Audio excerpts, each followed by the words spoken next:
thank you again for coming. Like Kush said, Organisation of Black Unity, it is based on Malcolm X's political legacy. Malcolm X, when he died, he set up the Organisation of Afro-American Unity. The Organisation of Black Unity is the same thing, it's just the same thing in Birmingham in whatever year we're in, 2015. Right, we put together this year X because Malcolm X is, for me, probably the most important figure in black history, certainly in the 20th century. Malcolm X captures a movement, captures a moment, he captures a particular argument, an argument I would argue we need to go back to because we've lost it. There's a politics of Malcolm X which is lost, which is buried under lots of other stuff. Everybody's trying to claim Malcolm X now.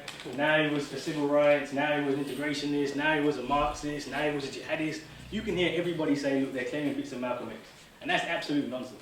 Malcolm X was a black nationalist, Pan-Africanist, very, very clear political legacy. And why I say it's the most important is because I say that politics is the politics we need to go back to. And as for somebody articulating what that means in the West today, Malcolm X, you can't go wrong with Malcolm X. Malcolm explains it clearly, succinctly, and puts it into place. So what I'm going to do today, I'm going to say, what would Malcolm X say? If he was alive today, what would he say? I've got some extracts from a number of different speeches I've been listening to for years, effectively.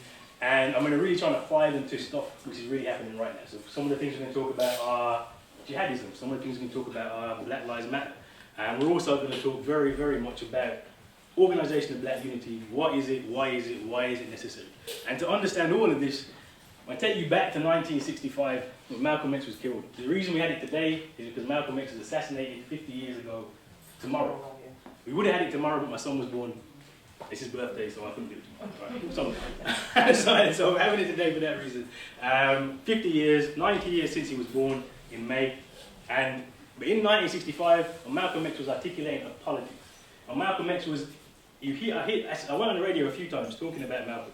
And every single introduction to the show was Malcolm X was a civil rights leader. Malcolm X was not a civil rights leader. If you think Malcolm X is a civil rights leader, hopefully by the end of today, you'll understand why Malcolm X was not a civil rights leader. Civil rights is about a particular thing, and Malcolm X thought it was not literally nonsense. I mean, Malcolm was outspoken. He was very outspoken at the time, and he said that trajectory that you're going on, that's not a trajectory we want to go to, because that gets us to where we are now, and where we are now is different, but it's not better.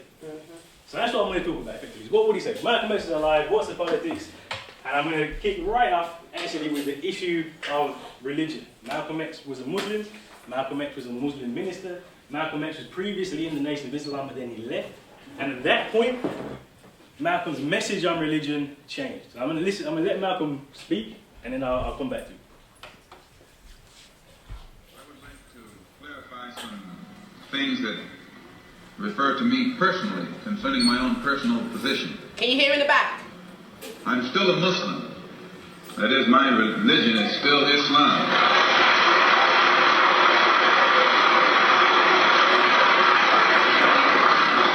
My religion is still Islam. I still credit Mr. Muhammad for what I know and what I am. He's the one who opened my eyes.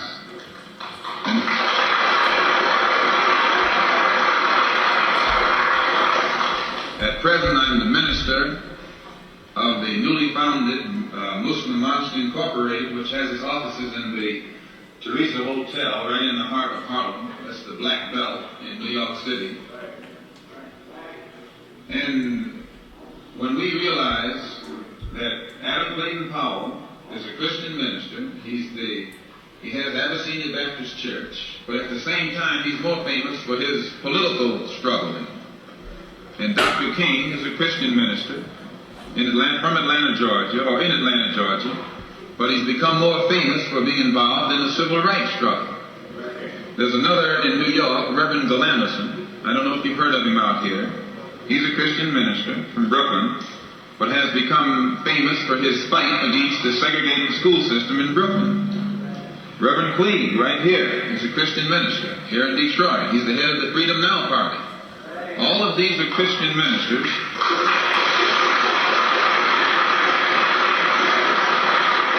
All of these are Christian ministers, but they don't come to us as Christian ministers. They come to us as fighters in some other category. I'm a Muslim minister. The same as they are Christian ministers, I'm a Muslim minister. And I don't believe in fighting today in any one front, but on all fronts.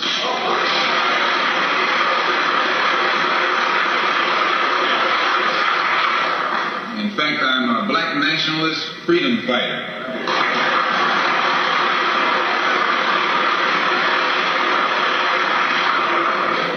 Islam is my religion, but I believe my religion is my personal business.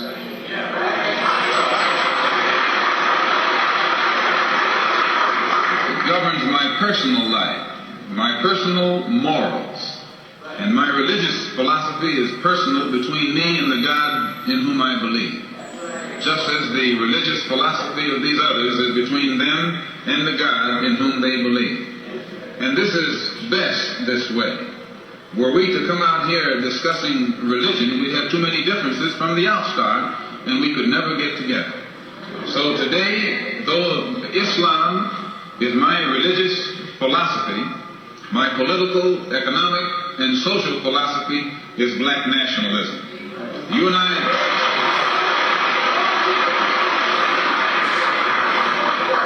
As I say, if we bring up religion, we'll have differences, we'll have arguments, we'll never be able to get together. But if we keep our religion at home, keep our religion in the closet, keep our religion between ourselves and our God, but when we come out here, we have a fight that's common to all of us against the enemy who is common to all of us. And when prior to going into the Muslim world. All right, so that's an opening statement on religion, and I really want to stress this is not a discussion about religion. Right? Malcolm separates it very, very clearly. I'm a Muslim, that's my business. Wherever you want to be, that's your business. And when it comes to politics, when it comes to doing things together, you need to not talk about religion. So that's the one thing I'll say. I'm not saying let's not talk about any, I will not put any frame on anything else today, but this is not going to be a discussion about religion. It's a discussion about politics. And Malcolm's politics very, very clearly secular, separated out. I'm a Muslim, I'm an imam, he started a mosque, but that's separate from his politics. And this is why it's insane to think that Malcolm would have followed jihadism or political Islam, because he's saying, look, religion isn't the answer. In fact, he left the Nation of Islam, who has a policy of basically saying that religion is the answer. If you listen to the Nation of Islam still now, they'll say, what's going to happen is the black people are the race of God. God will come down and wipe out the white people, and black people will be on top of the world. Right? That's the argument. And Malcolm left that because he realized that argument, that's not an argument that's going to get you anywhere. That's an argument that's going to say you don't need to do things now, here. Wait till you're dead. So you can wait till you're dead. Or you can wait for God to come and wipe everybody away. And that's not how it works. So actually, we think about Malcolm leaving for a number of reasons, because he was kicked out, he was suspended, etc., etc. The reason Malcolm left was because he outgrew the politics, or lack thereof, of the Nation of Islam. The Nation of Islam wouldn't let Malcolm get involved in things he wanted to get involved in. So he was about saying it's about self-defense. Malcolm wanted to send the fruit of Islam, who were the military wing of the Nation of Islam, down to the south to literally protect the protesters. That's what he was saying. We'll send them down on a bus, and if anybody touches them, we'll kick off. And Elijah Muhammad said, no, you can't do that. You don't want to upset the white people. You don't want to upset them. We can't do that. Malcolm, why did he get suspended? He got suspended because he said that the assassination of John F. Kennedy was chickens coming home to roost. That's not a radical thing for Malcolm to say. That's an obvious thing for Malcolm to say. But Elijah Muhammad was like, no, you don't want to upset the power structure.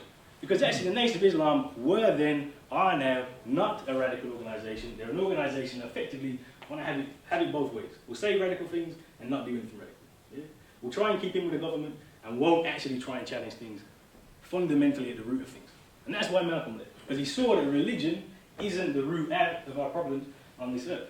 So there is no way, no chance that Malcolm would have supported jihadis. It wouldn't make any sense, right? Also because Malcolm was a Pan-Africanist. Pan-Africanism is a unity of the African diaspora at home in the West, at home in Africa, and creating a diasporic unity and moving together. Those goes completely and utterly against jihadism. Completely and utterly against. So Malcolm would never, ever, ever, ever, ever, in a million years, have endorsed it, been part of it, co-signed it. But Malcolm would have understood it, and this is important.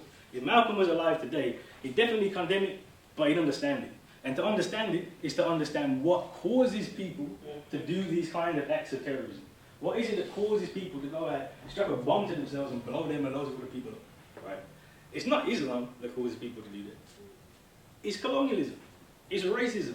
It's the West, right? The quote I've just said on chickens coming home to roost, that's the quote that got him kicked out of the Nation of Islam. That's what he'd be saying about these acts which are happening today. You can look at any single terrorist activity that's happened here or abroad, and the roots of it, when you get to the bottom of it, it's about the West. It's something the West has done to make this happen, all right? 9/11. Who did 9/11? The people who the West gave money and arms to keep the Russians out of Afghanistan because they wanted the oil and gas pipeline in Afghanistan, right? And that comes back and bites you. 7/7.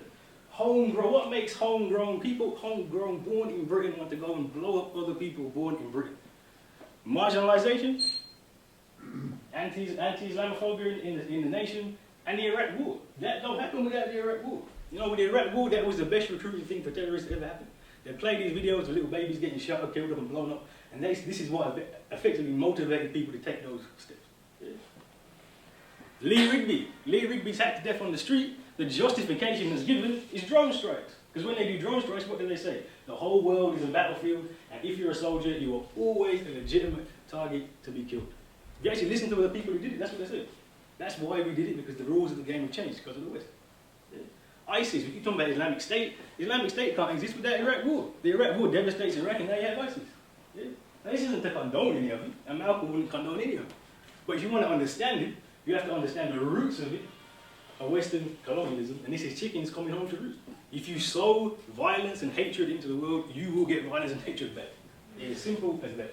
It's not a solution by any means. And Michael would definitely say, this is not a solution, we are not endorsing this. We need a better solution. And actually, one of the things I always say about jihadism, you see a lot of Caribbean people, black people, falling into it. Why do they fall into it here? Because they're marginalised, because they haven't got nothing, because they're poor, because they can't get work, because they're out of the society. Yeah? And they have a hatred for the society, which is perfectly legitimate. It's perfectly legitimate to hate the West. It's perfectly, I can give you a million reasons to say why the West you should hate the West. Yeah? The problem that we have is we no longer have a proper radical politics. So my brothers who were joining the jihadis, they'd have been joining the Black Panthers. The Black Panthers don't exist. Or they'd have been joining the OAU. That don't exist. Yeah? And because you've got this lack of actual radical politics, people are falling into this extremism. Yeah? But hating the West is not a problem, believe me. It's how do you challenge that hate, and that's just what I'm going to talk about in a minute. It's how do you challenge that hate into a productive politics. Jihadism is not productive. It's not even a politics. It's counterproductive. Right? But we have to understand it's legitimate to hate the West. And so what do we do about it if we take that approach? So Malcolm is generally misunderstood, I would say. There's two things we typically remember him for. One is violence. Now Malcolm was never violent. Right? Malcolm said a lot of things about violence, but never actually committed any violence. Right? The second thing I'm going to talk about now is anti-white, didn't like white people. He's a racist. Malcolm's a racist, hates white people, etc., etc. White devils. Yeah? And Malcolm did. Malcolm was in the Nation of Islam for 12 and a half years. And the Nation, anybody heard the Nation of Islam's story about how white people came to be? Anybody want to share it with me? How did the Nation of Islam explain the emergence of the white race? Briefly, yeah. You know what he wants to say? Well, basically, the white race for the nation are devils, actual devils. They're made on an island of Peeland. They took the light-skinned black people and bred them together until they got down to white people, and white people are devils. Yeah? That is still what the Nation of Islam believes. That is a fundamental belief in the Nation of Islam. The white people are individually evil devils. You can't trust white people because their nature is evil. Yeah? And Malcolm said this a lot because he was in the Nation of Islam for 12 years. And obviously, so we can get a lot of clips of Malcolm, white devil, etc., etc. But when Malcolm left the nation, he left and he changed his view. But, I wasn't going to put another but on this. This change of view, for some people, we're taking it too far. Right? Malcolm changed his view to say, no, all white people are not individually devil. But he did not change his view and say the white society, whiteness, that is evil. Malcolm came back saying the same thing, effectively. The society that's been created in the West, in Europe, in America, Australia, is evil. All the people involved might not be individually evil, but collectively is evil. Right? You have a society where you have a world where 21 children under the age of 5 per minute die for no good reason, the majority of those children being in Africa. That means from 7 o'clock till 9 o'clock, the time we're scheduled to be, we started a bit late. I think, what the number? I wrote the number there. That is 2,520 dead under 5-year-olds for no good reason. That is because of the system we live in. It's, like I said, it's perfectly legitimate to hate the West. It's perfectly legitimate to say the West is evil and corrupt.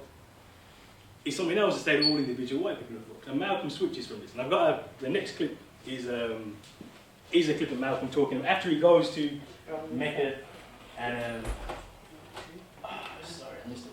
Yeah, the next clip is the second one. The next clip is after Malcolm left the Nation of Islam, he went on the pilgrimage to Mecca, and his change towards white people was the next one. Is based on prior to going into the Muslim world, I didn't have the Elijah Muhammad had taught us that the white man could not enter into Mecca in Arabia, and all of us who followed him, we believed it.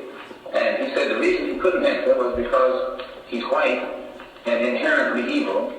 It's impossible to change him. And the only thing that would change him is Islam, and he can't accept Islam because by nature he's evil. And therefore, by not being able to accept Islam and become a Muslim, he could never enter Mecca. And this is how he taught us. And, you know, and so when I got over there and went to Mecca and saw these people who were blonde and blue-eyed and pale skin and all those things, I said, well, but I watched them closely, and I noticed that there was, though they were white, and they would call themselves white, there was a difference between them and the white one over here. And that basic difference was this. In Asia or the Arab world or in Africa, where the Muslims are, if you find one who says he's white, all he's doing is using an adjective to describe something that's incidental about him, one of his incidental characteristics. So there's nothing else to it, he's just white. But when you get the white man over here in America and he says he's white, he means something else. You can listen to the sound of his voice when he says he's white. He means he's boss. That's right. That's what white means. In this language, you know the expression free, white, and 21. He made that up. He said, you know, all of them mean the same. White means free, boss. He's up there. So that when he says he's white, he has a little different sound in his voice. And I know you know what I'm talking about. This was what I saw was missing in the Muslim world. They said they were white, it was incidental. It's on the side of the oppressed today. So you see, right? He's saying he's changed. And actually, one of the things about Malcolm, which is really underplayed, Malcolm is a scholar. Malcolm is more a scholar than I am, and was produced more critique, knowledge than I'll ever produce, or most academics will ever produce, right? We don't give him that credit because he's not an academic, he's not a doctor. Malcolm's a self-learned scholar. And actually, listen to this when he's discussing whiteness. You will find there's a whole thing called critical whiteness studies in academia. Like it's a new thing. Malcolm explains it there simply, right? Don't need 10 hooks to do it quite quickly, right? Malcolm also talks about, and the next clip, right? Yeah, the next clip I'm going to come to again. Also, Malcolm's prefiguring a lot of the stuff we talk about now in academia. This is why Malcolm is probably the most important. Because he's active, he's knowledgeable, and he's actually producing knowledge which we catch up with later. So there's a reason why we have to go back to it. So where Malcolm moves to on whiteness is it starts to be a critique of the society rather than of individual white people. I would like to... It's on the side of the oppressed today. It's against the oppressor. So this and truth is on the side of the oppressed today. It's against the... So this is basically Malcolm talking about the system, the problems with the system of whiteness that's been created. It's on the side of the oppressed today. It's against the oppressor. And truth is on the side of the oppressed today. It's against the oppressor. You don't need anything else. So I would just like to say this in my conclusion. You'll see it. You'll see terrorism that will terrify you. And if you don't think you'll see it, you're trying to blind yourself to the historic development of everything that's taking place on this earth today.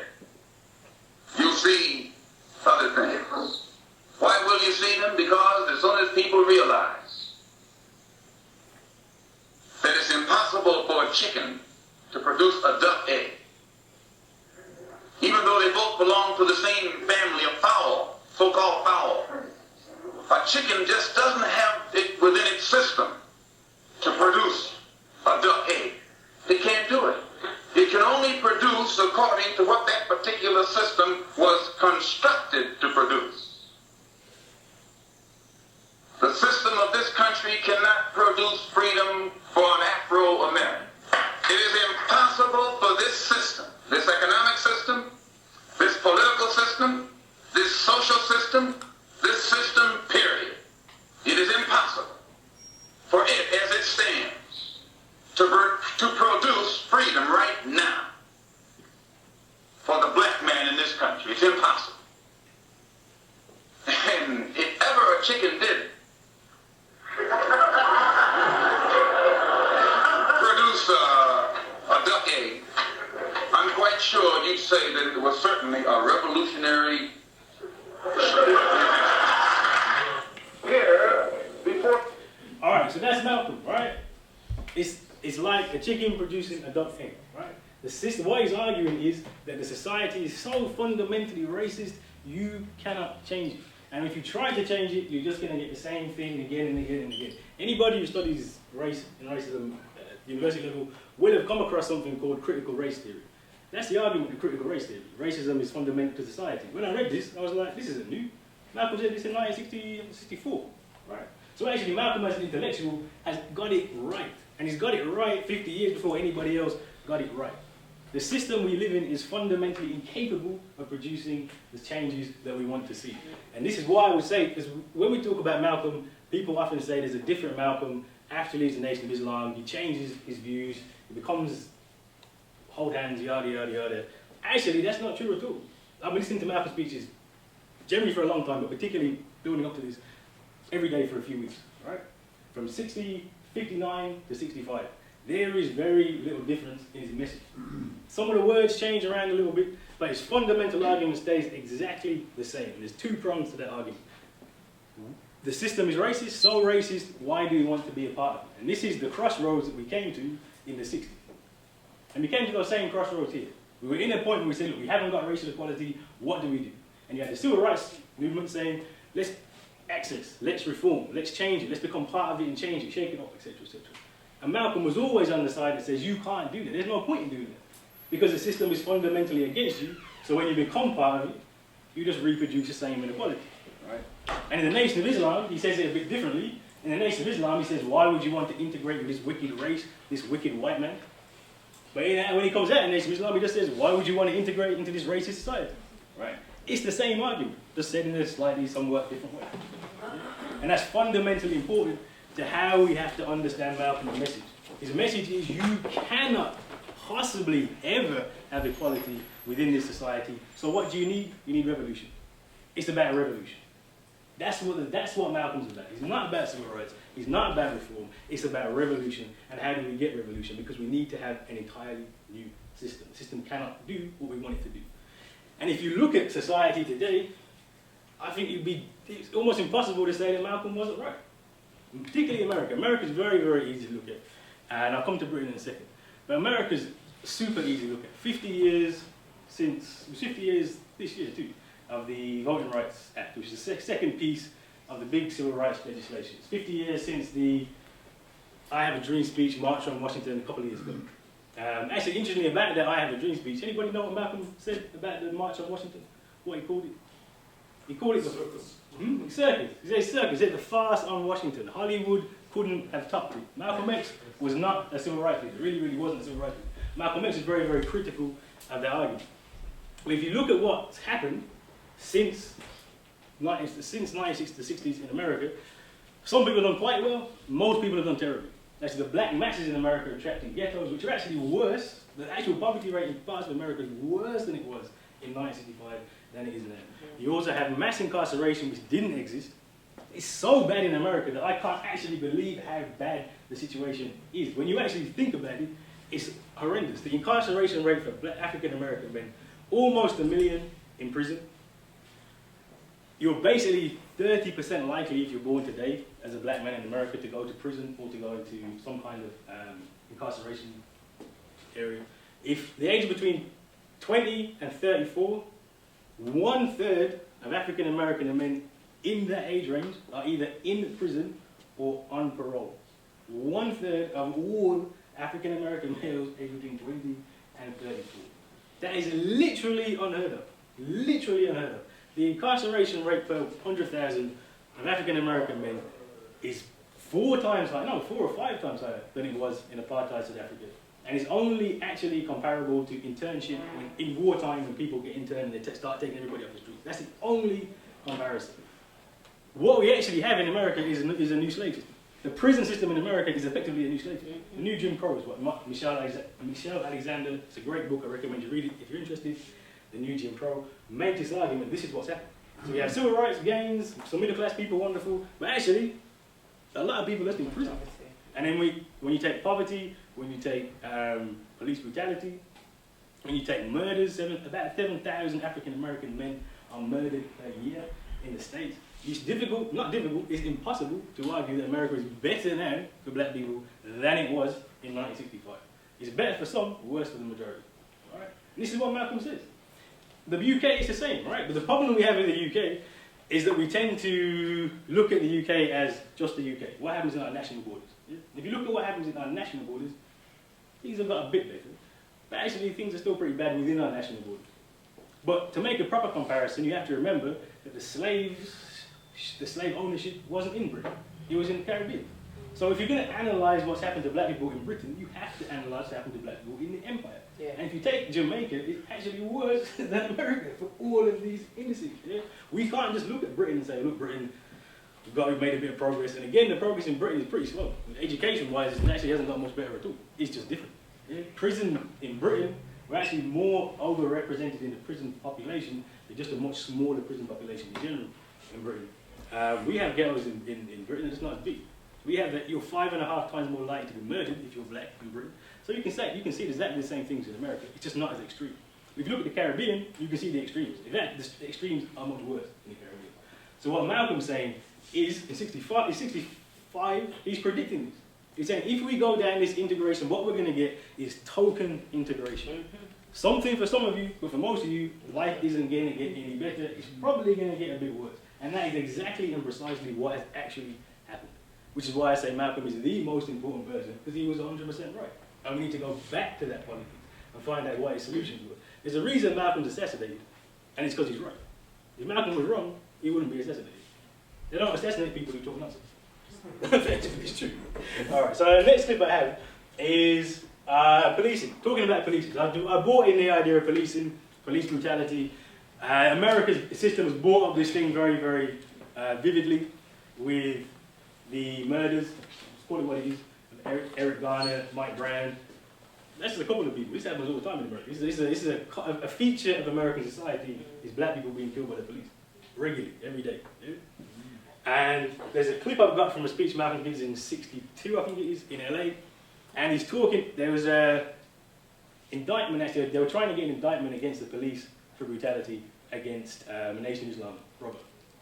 And if you listen to this clip, you'll hear it's exactly the same as what's happened in America just the other day.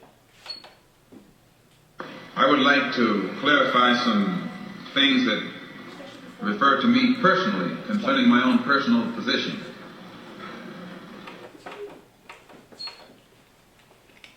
There was 2 kinds of slaves.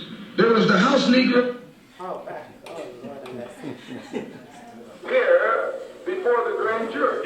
This one. Because the coroner's jury is stacked against Negroes. The grand jury is stacked against Negroes. The press, the radio, the television, and the newspapers are stacked against Negroes. But please, the Los Angeles Police Department is stacked against Negroes. He is stacked against all Negroes, all except those whom he has appointed to high positions.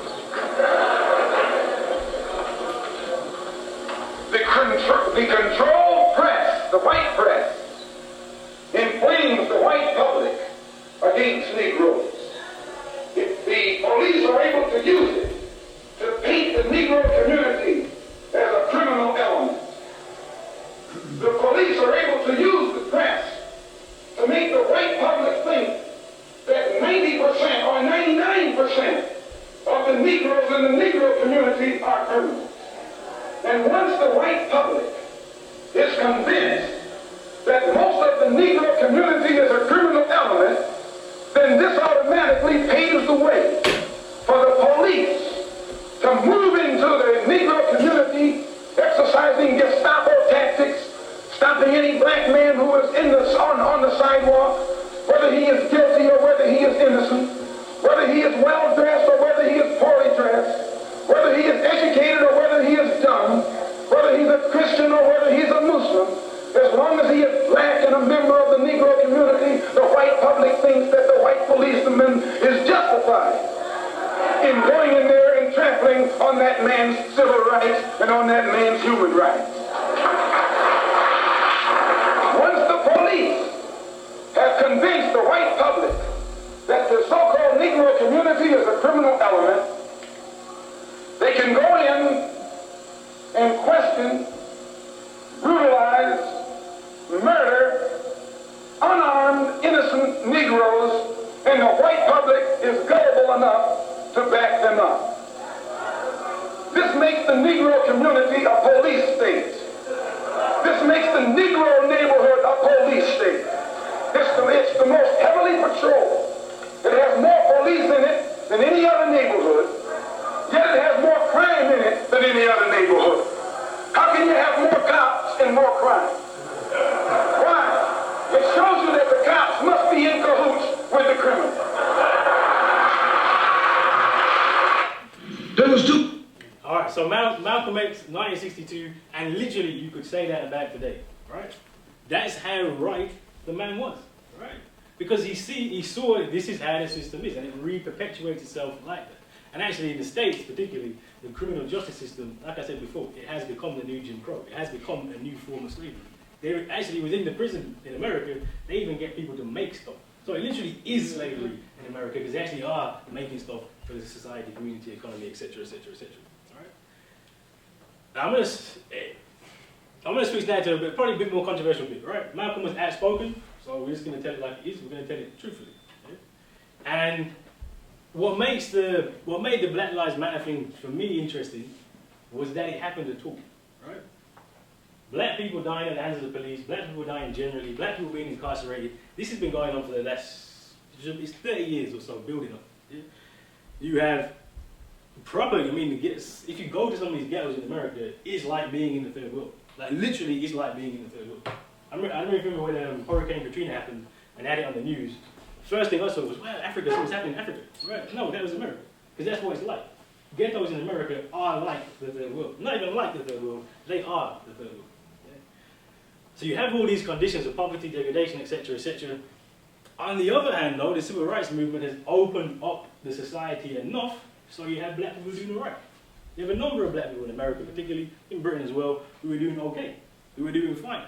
And what you typically find is those black people don't have much time for the black people who aren't doing very well at all. Yeah? That's what's surprising about Black Lives Matter. It's not Eric Garner, Mike Brown, they're not notable particularly, because it happens all the time. It's been happening for the last 50 years in America. So it's good that something arose out of it, but it actually shows you the problem with that community is that why is it taking all this time for it to be on video, or for the man to be unarmed, so if he's armed it's okay. We have all these different class politics in our community which allow these things to go unchecked again and again and again. And Britain's exactly the same. Yeah? They shot Mark Duggan, but it's okay because he's a drugs man. Doesn't matter he didn't have a gun. It's okay to shoot dead a black man because he's a drug man. He's got superhuman powers. So what's he going to do to the police? God knows, right? But you need to put him down with a gun.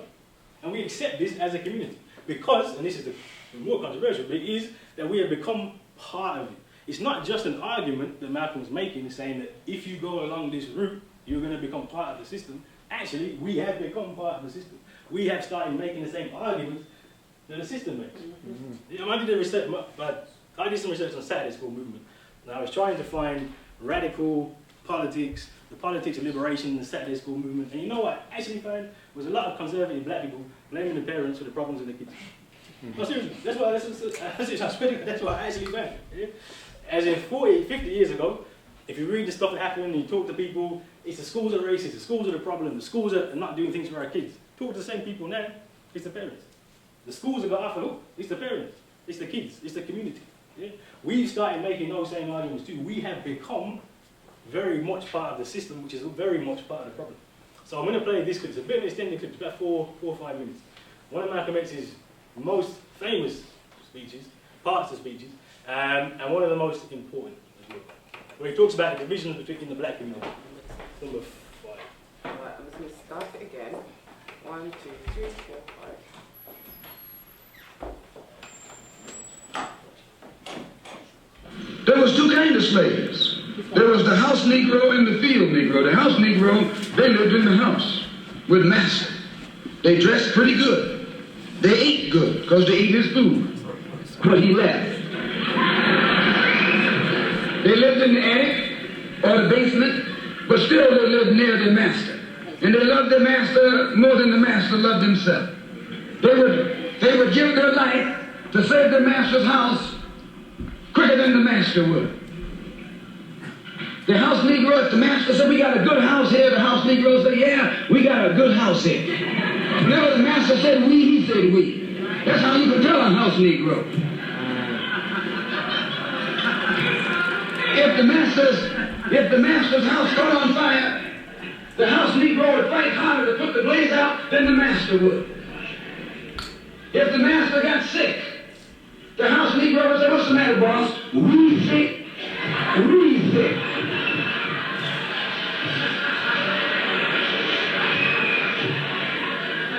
He identified himself with his master more than his master identified with himself. And if you came to the house Negro and said, let's run away, let's escape, let's separate, that house Negro would look at you and say, man, you crazy. What do you mean separate? Where is there a better house than this? Where can I wear better clothes than this? Where can I eat better food than this? That was that house Negro. In those days, he was called a house nigger. And that's what we call him today, but we still got some house niggers running around here.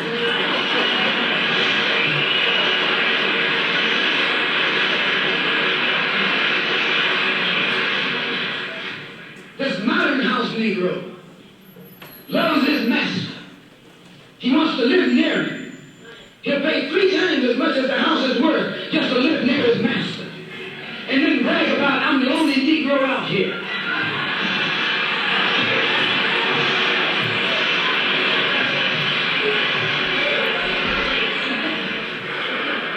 I'm the only one on my job. I'm the only one in this school. You're nothing but a house Negro. And if someone comes to you right now and say, let's separate, you say the same thing that the house Negro said on the plantation. What you mean separate? From America? This good white man? When are you going to get a better job than you get here? I mean, this is what you say. I ain't left nothing in Africa. That's what you say. While you left your mind in Africa.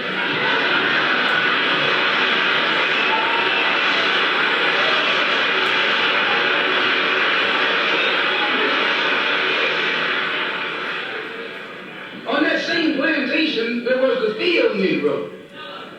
The field Negro, those were the masters. There was always more Negroes in the field than there was Negroes in the house. The Negro in the field caught hell. He ate leftovers. In the house, they ate high up on the hole. The Negro in the field didn't get nothing but what was left of the insides of the hole. They call them chitlins nowadays. In those days, they called them what they were, guts.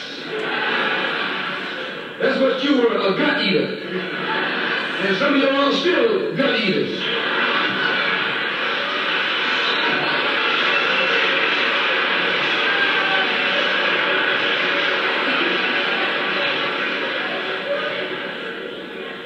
The field Negro was beaten from morning till night. He lived in a shack, in a hut. He wore off cast-off clothes. And he hated his master. I say he hated his master. He was intelligent. That house Negro loved his master. But that field Negro, remember, in the majority. And they hated the master. When the house caught on fire, he didn't try and put it out. That field Negro prayed for a wind, for a breeze. When the master got sick, the field Negro prayed that he died. If someone comes to the field Negro and said, let's separate, let's run, he didn't say, where are we going? He said, any place is better than here.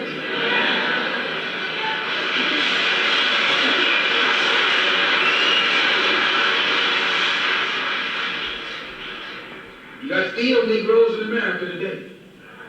I'm a field Negro. The masters are the field Negroes. When they see this man's house on fire, you don't hear these little Negroes talk about our government is in trouble. They say the government is in trouble.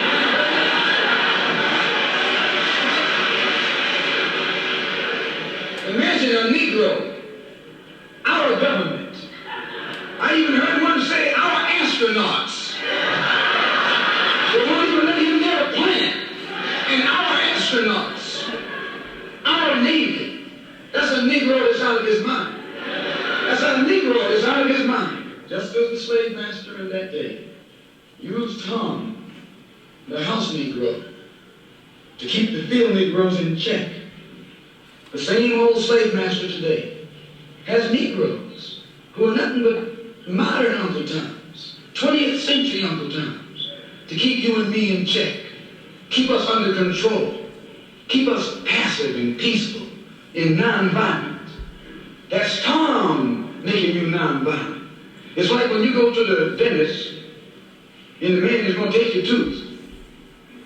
You're going to find him when he starts pulling. So they squirt some stuff in your jaw called Novocaine to make you think they're not doing anything to you. So you sit there and coach, you got all that Novocaine in your jaw, you suffer peacefully.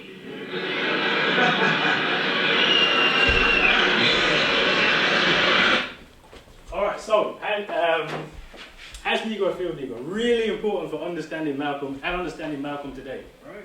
Because what he's saying is he's using the plantation metaphor and effectively saying, look, all black people are still slaves within this system.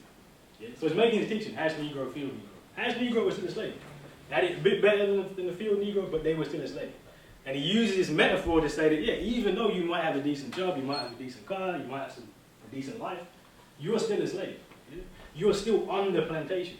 And because of that, you still should have at least a connection to the field Negro. Right?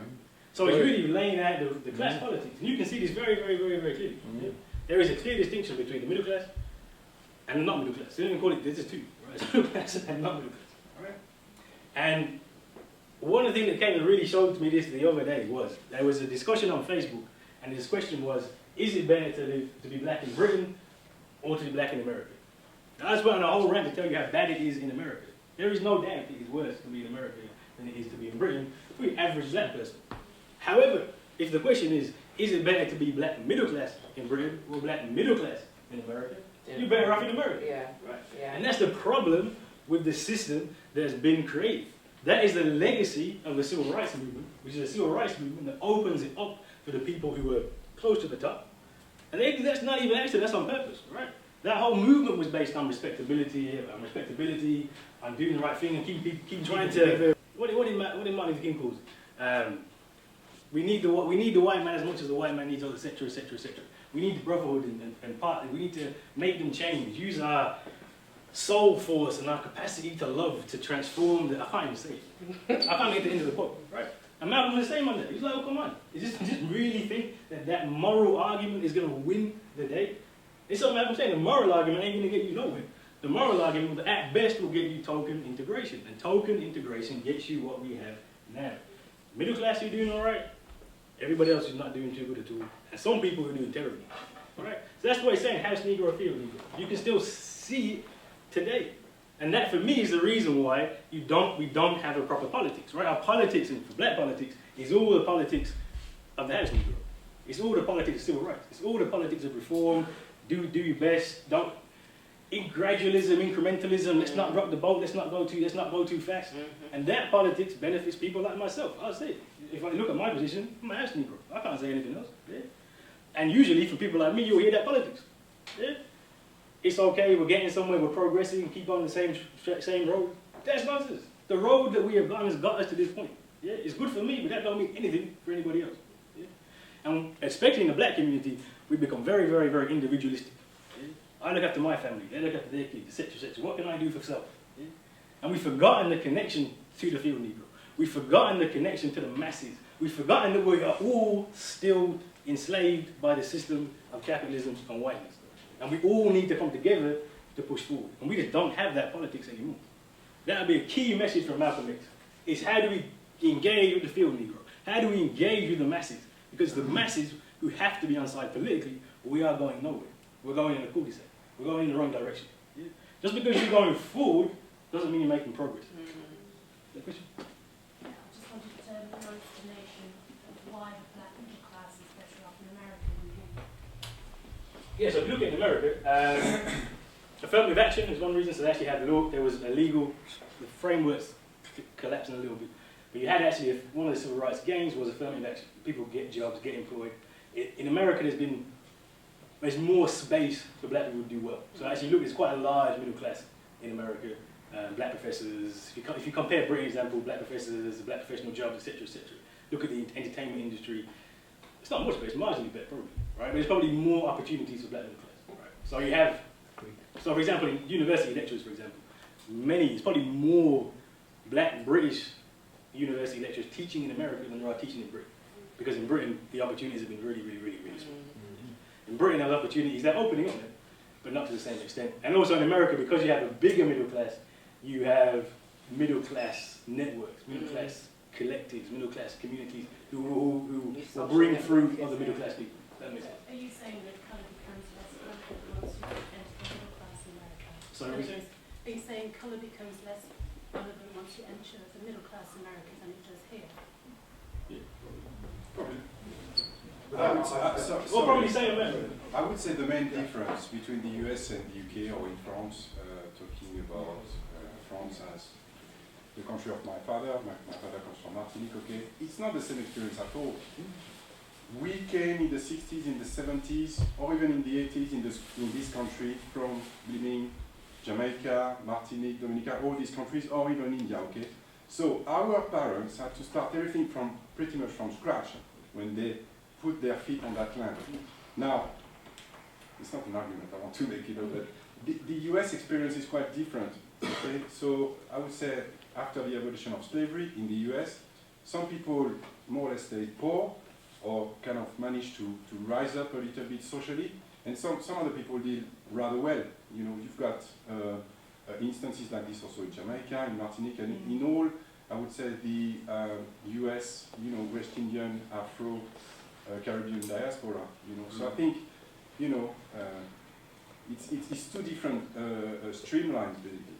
Yeah, actually, no, you know, we talk about it as a difference, but actually, if you look at the America, particularly America, if you compare America and Britain, there's actually huge similarities, all right? So take where the plantations are in America. Plantations in America are in the South. They're all in the South, they're not in the North. Yeah? In Britain, plantations are in the Caribbean, they're not in Britain. Yeah? So what happens is post-enslavement, there's a period of, in America, you've got Jim Crow. So people don't really move to the north much. There's a little bit of migration, but not much migration, because it's stuck. And people are stuck in the South. Same thing happens in the Caribbean, right? Post-emancipation, everybody lives in the Caribbean, same kind of system, etc., etc. Stuck in the Caribbean, it's very poor. The levels of poverty are probably about comparable, probably a bit worse in the Caribbean. Then what happens is, it happens a bit earlier in America than it happens in Britain. So you have America, you have the Great Migration, starts in about 1920. People move from the south to the north. Actually, the distance is actually probably a bit similar as well. They went on roads and they didn't go on boats. Yeah? So they had to move, they moved from the south, which is seen to be racist, segregationist, etc., into the north, which is, well, it's freedom, liberation, etc. And actually, this is one of the things that Malcolm talks about, I could have taken a clip of that, where around the 60s they were talking about racism in the South. If you look at the legislation, civil rights legislation is really about the South. Voting rights, civil rights is really about the South. There's a big focus on the South. What Malcolm says is, stop talking about the South. As long as you're south of the Canadian border, you're south. Yeah? Because actually what happens is when people migrate up to the northern cities, they just find a different form of racism. And it's the same form of racism we have in Britain. This is what I say, you can see it's very similar. It happens in America about 40 years earlier. It's 20s, about 20s in America, it's about It's post-war in Britain. But that same process of migration from one part to the next part and moving to the cities is very, very, very, very similar. And that the experience of racism in the two countries is very, very, very, very similar as well. Well, I would argue on this one. There's no Ku Klux Klan here. No, it's not the same. Yeah, no, but the Ku Klux Klan was in the South. I'm saying we make a big distinction about the South and the North. If you look at the northern cities in America, and you compare those to cities in Britain, but comparing the level of racism or the history of American or Black American or Afro-Caribbean people in the US and in Britain, I think it's two different experiences. You know, the only reason there wasn't a Ku Klux Klan is because there weren't any white people in the Caribbean. That's it. If you had plantations in Britain, there'd have been a Ku Klux Klan. The only difference is that our plantations, British plantations, were somewhere else. And American plantations were in the country, and they had to live together. But there are very, very, very similarities in the two. The South of America and Britain is a bit different because of the history. The North of America and Britain is the same. I'm sorry, it's actually the same. And if you look at the experiences of policing, education, mental health, everything is the same. Identity is the same. Not even a bit different. Even the narratives that we have in Britain. So there's a narrative of Britain being the great saviour, William Wilberforce came and freed the slaves. You have the exact same narrative in America.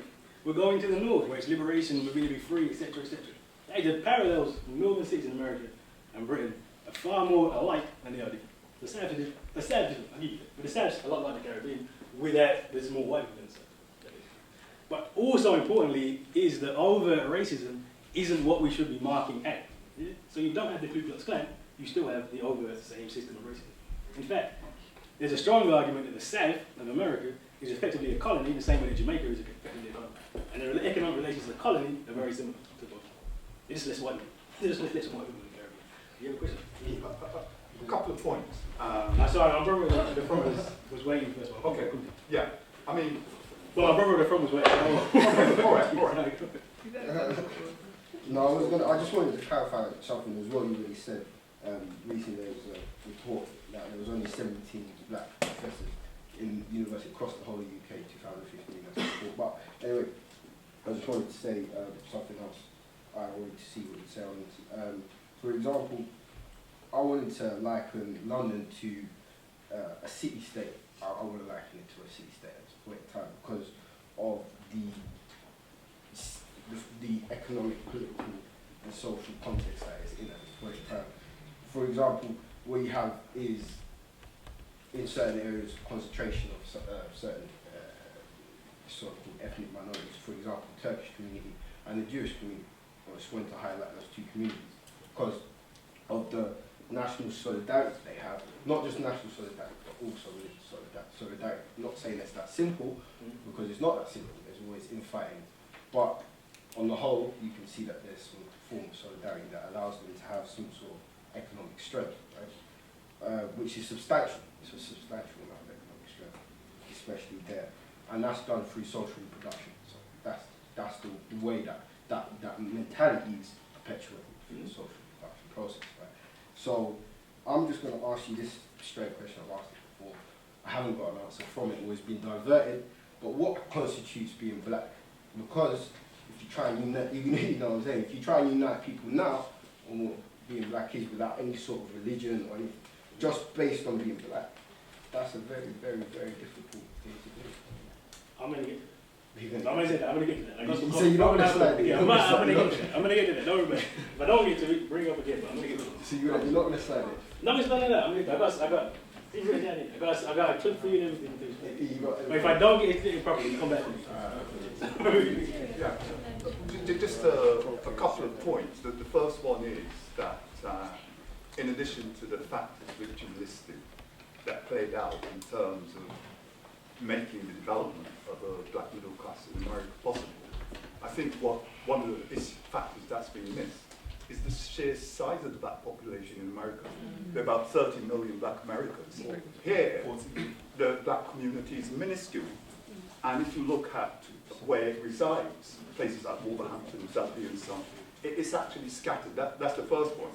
But the second point is this, that basically, even before the Black Power and Civil Rights revolutions and struggles began to emerge, there was the development of a black middle class in the United States of America. I mean, you will be aware of people like W.E. Du Bois, who was the first black American to get a doctorate from Harvard University, and who I would argue, but I don't want to have the argument here, has things to say about black people, their conditions in the West, their futures and so on, that are just as valid, if not more valid, than X, although I do believe that he has not been actually given even a sliver of the kind of credit and acknowledgement that he actually deserves. I'll shut up at this point, though, you know, I feel really pregnant with ideas, but I want other people to come in and do it. Let me finish. I got a couple more clips, and then we'll open it. All right, let me finish first. Yeah? All right. What was I going to say? Something I was going to say about The size. yeah, no, size is also important in location, right? So because if you take America, you take the South, and you take lots of black people in the South, there's emancipation. And the black middle class starts to emerge then. Actually, the black middle class started to emerge in slavery. There were black people who owned slaves. Who were free, the black people who owned slaves. There was already emerging there. You see the same thing in the Caribbean as well, actually. And because it was separate, and because black people couldn't get into white society, separate but equal was in America for a long time. Economies developed in the black community. So a number of people that come out and make lots and lots of money. Madam C.J. Walker, for example, makes millions from selling hair care products to black people. So there's a development pre-integration, effectively, which when integration then happens, and people in America, they take those opportunities because they have the money and the wealth to do it. The difference probably with Britain is that same process to a lesser extent because of colonialism happened in Jamaica. So in the Caribbean, you can see that kind of a smaller version of emergence. But colonialism is really important because Britain really controlled the Caribbean much more strongly in a way economically than America controlled the black population in America. Effectively, America said, separate but equal, you do what you like, we'll just kind of separate out, whereas Britain had much more clause in the Caribbean. But there was an emergence of the Caribbean middle class as well.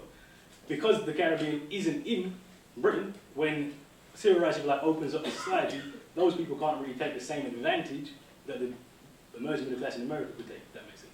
But they do sort of, because people move to Britain, actually. And actually people move over to Britain, and that's partly, but it's different for those reasons, I'd say. Anyway, that's just a discussion about middle class. Anyway, so the point I was making was, very clearly you can say people who have, and people who don't have. There's a politics which has emerged, which is very much about reform, access, how do you get in, etc., etc., etc. I would argue that's become very, very dominant, particularly nowadays, actually, if you talk about what do we do as a community, how do we move forward. I have these discussions all the time, and most of those discussions revolve around individuals, parents, families. I would say we lost that radical edge. Not even radical edge. Just looking at society, looking at the system, looking at those things which are affecting us, which also influence us. And actually, there's a whole load of speeches I could have picked from Malcolm. There's one where, because Malcolm and the Nation talk very much about the ills in the community, right? Stop drinking, stop smoking, fix your mind, etc., etc. And Malcolm will say that, and will after that say, well, but then you've got to understand where did these ills come from. They don't come because we're black. It's not innate to us. They come from the society that we live in, the racism that we live in produces these ills. So you can't, it's not as simple to just say, well, you know, look after your kids. You've got to give people the space to do that. Anyway, that's another, but I didn't want to go into it. There's another thing. Where I wanted to go with this is a bit more controversial as well. Because there's a distinction that Malcolm makes between the house Negro on one end and Uncle Tom on the other. And actually, we typically tend to connect those two together. House Negro, Uncle Tom, the same. Actually, one reading of Malcolm's House Negro isn't necessarily a criticism. You're just saying, look, you are better off. That's how you live. That's the reality. Listen, if you own it and work with the field Negro, that's fine. These are two different positions. Some people in the house, some people in the field. That's your position. Understand it. Connect with the message. Yeah? So it's not necessarily say if you're a house Negro, then you can't do nothing. You need to go away, etc., etc. You're in a better position. You're just saying you're in a better position. Acknowledge it and join it. Right? There is another position, however, where he says quite clearly, you have to go. Probably go, or at least change dramatically. And this is that Uncle Tom. It's a term that we don't like to use, but it's a term we should start using more often. And I was saying that's a controversial statement to make, right? But this is important. Because what Michael X says at Uncle Tom, and he says there's a bit at the end of that speech, but it's a bit further on. And technically I couldn't be bothered to put it all together, but there's a bit at the end of that speech. He says, what did the master do in slavery to keep the masses down? He would take a house Negro, he would dress him well, feed him well, put him up in a good position and a good standing. Send him out to the field, Negro, and the masses to pacify them, to keep them quiet. Say this is a good example of this person and say, no, you don't want to celebrate, you don't want to run away, you want to behave, you want to stay good. The master will take care of you, he will be your friend. That's what Uncle Tom is. That's a particular thing you're saying about Uncle Tom. It's not everybody. It's those people that come as representatives of the master to pacify black people. And we have a lot, far too many Uncle Toms running around in our community today. Malcolm would say, and I would say, I'm not gonna mince my words on this, because Malcolm will be outspoken about it, and Malcolm is Malcolm Day. If Malcolm was here today, that's one of the main things he would say. Stop listening to the Tom who's telling you to do things which don't make any sense at all. I ain't gonna call names, because calling names would be impolite. But if you represent certain political parties, and you're trying to get black people to follow them, no. No. No. All I'm gonna say is no. And this is really important, right? Because one of the things that has taken over in our community is if it's black person fronting it, it must be good. If there's a black person involved, it has to be positive. That is not true. No, it's not that. I'm not even ain't about that because it's not just about one person. I swear, it's not just about one person. There's lots of people. It's not just about one person, right? Our politics has become, no, and I have discussions all the time. Let me finish. I got a clip for you as well. I got a clip for you. They say Malcolm speaking, they say me speaking, it's Malcolm speaking, right? So, no, it's really important because we do have this politics has set in. If there's a black person, then it must be positive. If we have black representation on something, then the black person is going to represent us. That's not how it works. Because a black person in something doesn't mean they're representing you. And we have to understand this. We have an election coming up, and we have to be far more politically mature and to say, if there is a black person standing for that place, they must be representing us. Because there's black people in UKIP. There's black people in the EDL. There's black people in the BNP. There's black people in the Conservatives. There's even one in the White House. Exactly. There's one in the White House. Just give that one. Please, just give that one as an example. It doesn't have to be someone. What you just said can be given as an example. The White House, bro. Yeah, no, I've got actually just give that as an example. And I've got a clip about the White House. You know, so you're not necessarily standing on any toes in this. But you could give that as an example. Yeah, and actually the clip I've got relates perfectly directly 100% to Barack Obama. And I don't even call Barack Obama necessarily an Uncle Tom. Because I think we have to make a distinction here, right? It's really important. Uncle Tom is somebody who comes into the community to pacify and represent the interest of somebody else that's not your interest. Yeah? Barack Obama didn't even do that, right? Barack Obama stood for president, didn't say anything about black people at all, but everybody was like really excited, oh, he's going to do loads of things black people. He never said one thing about black people. So now he has that done, right? He's being used that way. You know he's being used that way. But if he didn't promise anything to you, how can you be upset when you don't deliver it, right? This is the thing with Barack Obama. And the thing about politics, we have hold on. One point. One point. Healthcare. The biggest benefit to black people in America is healthcare. 40 million Americans can have free healthcare. Who benefits the most from that? The insurance company. You telling me the money for insurance company versus your life? Come on. No. But this is no. But a good example. Good example. This is a perfectly example of the politics that I'm talking about. Yeah. So Barack Obama puts forward a healthcare plan, which isn't for black people, it's for poor people, and that includes black people. Yeah. It's a plan which is not that great. It's quite watered down.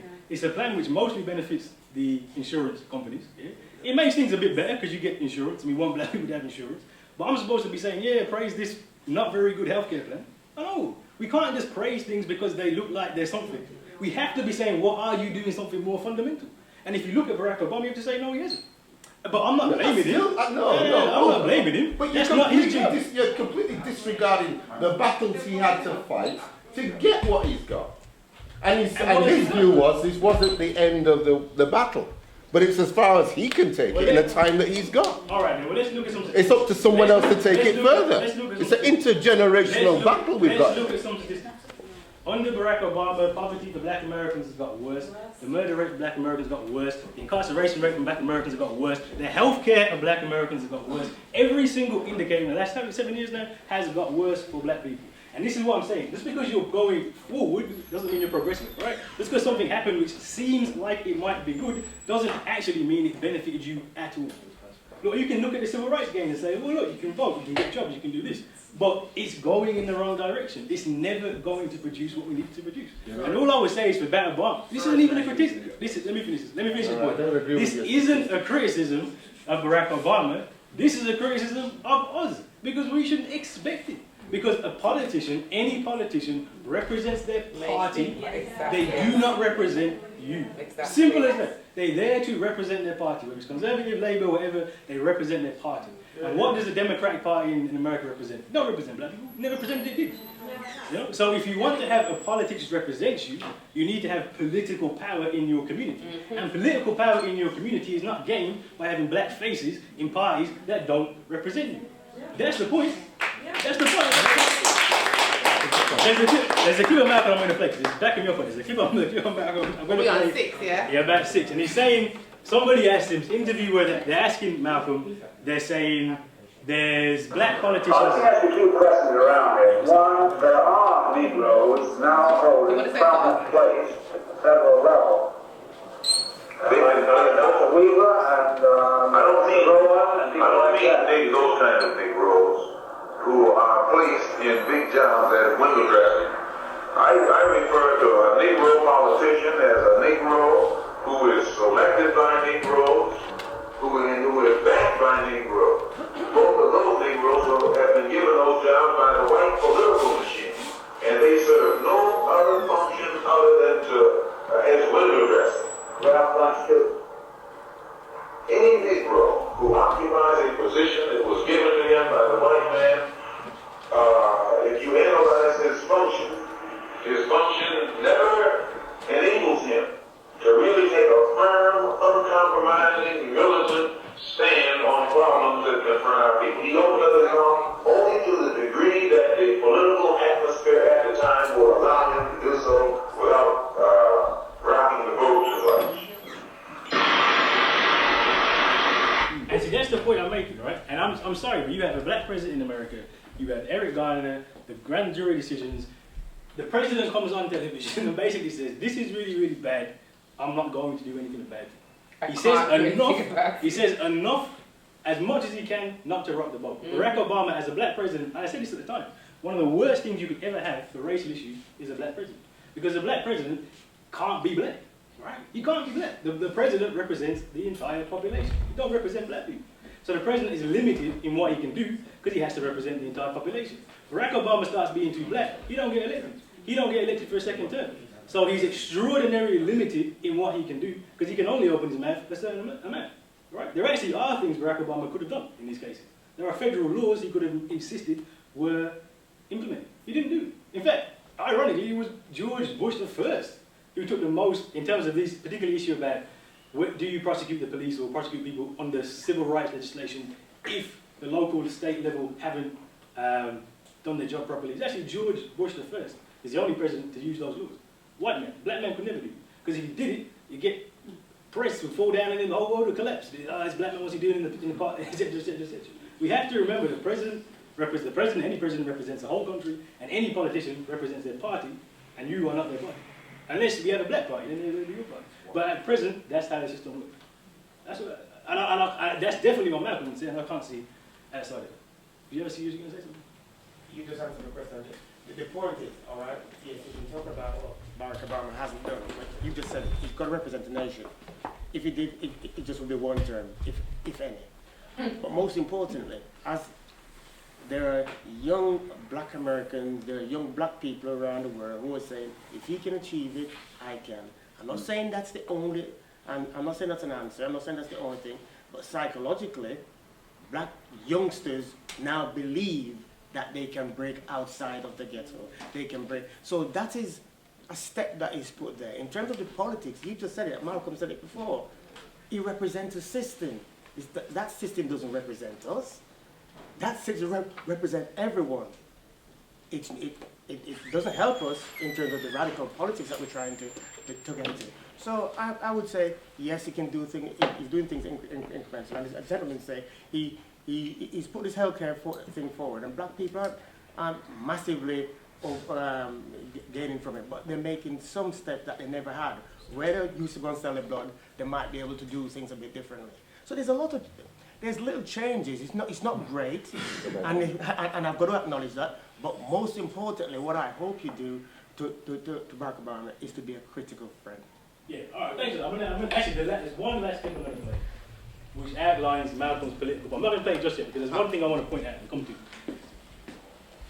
Because this gets put out a lot, all right? Barack Obama, as president, he gives people inspiration. I can do this, I can achieve, etc., etc., etc. What he is selling people in the current system that we have is fundamentally a lie. Yeah? Your average black American, boy or girl, is not going to become president of the United States of America. Right? Barack Obama has not changed the structure of America's racism so much that you can make it out of the ghetto. In fact, Barack Obama, and I give the stats are true, has done nothing to make it easier for you to break out of the ghetto. All he has done is put a symbolic face there saying, look, it's easier, things have got better, things have improved, when nothing has actually improved. For me, that's probably the most dangerous thing about Barack Obama, because he makes it more difficult to have the discussions we need to have. Those discussions we say, as a black community, we need to come together. As a black community, the system is fundamentally against you. People can now turn around and say, well, no, look, Obama, the system can't be racist. We're not racist because, look, Obama.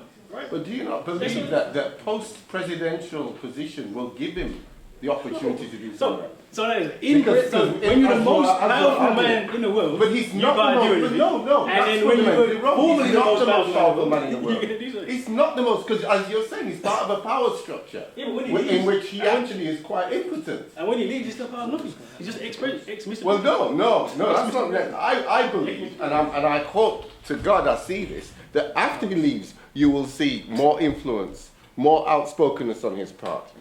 Because he can't do it now. I hope you're right, but I don't hope. Anyway, but no, let me play the last. Yeah. This is the last bit of Malcolm.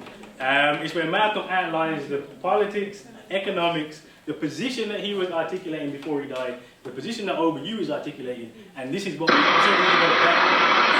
to. The political philosophy of black nationalism only means that the black man should control the politics and the politicians in his own community. The time when white people can come in our community and get us to vote for them so that they can be our political leaders and tell us what to do and what not to do is long gone.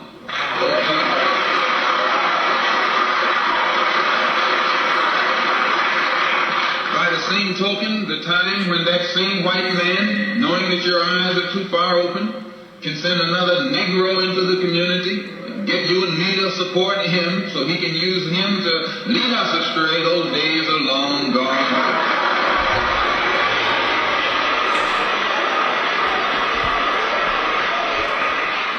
The political philosophy of black nationalism only means that if you and I are going to live in a black community, and that's where we're going to live, because as soon as you move into one of their, as soon as you move out of the black community into their community, it's mixed for a period of time, but they're gone, and you're right there all by yourself.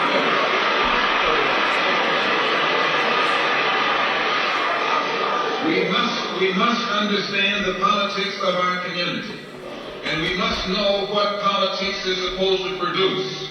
We must know what part politics play in our lives.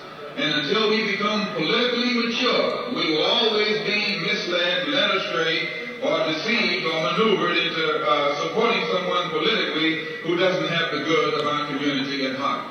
So the political philosophy of black nationalism only means that we will have to carry on a political program of re-education to open our people's eyes, make us become more politically conscious, politically mature.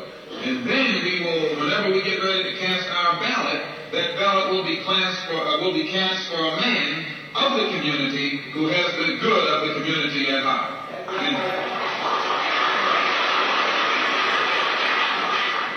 The economic philosophy of black nationalism only means that we should own and operate and control the economy of our community. You would never find, you can't open up a black store in a white community, white man won't even patronize you. And he's not wrong. He got sense enough to look out for himself. And you don't have sense enough to look out for yourself.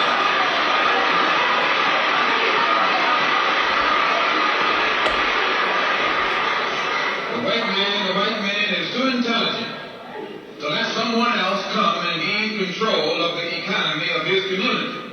But you will let anybody come in and control the economy of your community, control the housing, control the education, control the jobs, control the businesses, under the pretext that you want to integrate. No, you're out of your mind.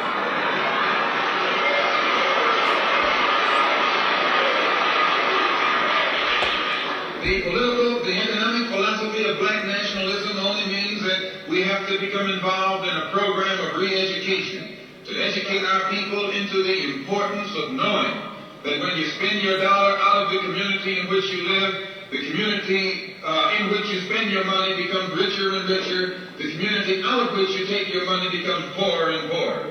And because these Negroes who have been misled, misguided, are breaking their necks to take their money and spend it with the man. The man is becoming richer and richer, and you're becoming poorer and poorer.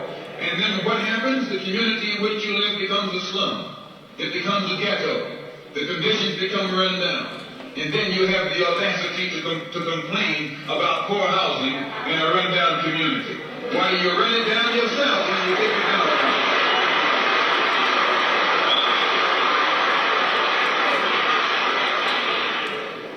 And you and I are in a double track, because not only do we lose by taking our money someplace else and spending it, when we try and spend it in our own community, we're trapped because we haven't had sense enough to set up stores and control the businesses of our community. The man who's controlling the stores in our community is a man who doesn't look like we do.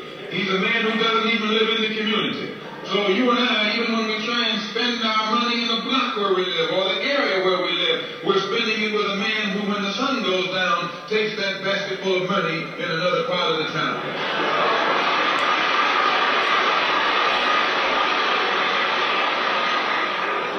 So we're trapped,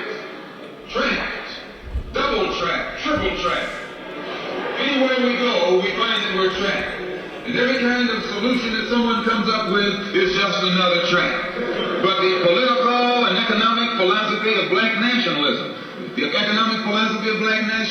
shows our people the importance of setting up these little stores and developing them and expanding them into larger operations. Woolworth didn't start out big like they are today. They started out with a dime store and expanded and expanded and expanded until today they're all over the country and all over the world, and they're getting some of everybody's money.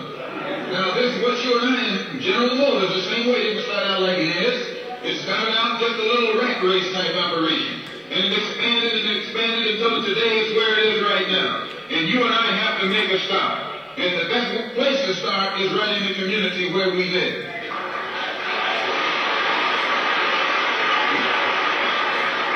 So our people not only have to be re-educated to the importance of supporting black business, but the black man himself has to be made aware of the importance of going into business. And once you and I go into business, we own and operate at least the businesses in our community. What we will be doing is developing a situation wherein we will actually be able to create employment for the people in the community. And once you can create some employment in the community where you live, it will eliminate the necessity of you and me having to act ignorantly and disgracefully, boycotting and picketing some cracker someplace else, trying to dig in for a job.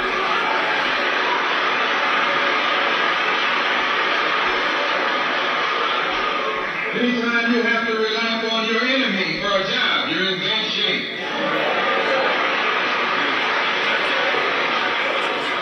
He is your enemy. Anytime you wouldn't be in this country if some enemy had kidnapped you and brought you here.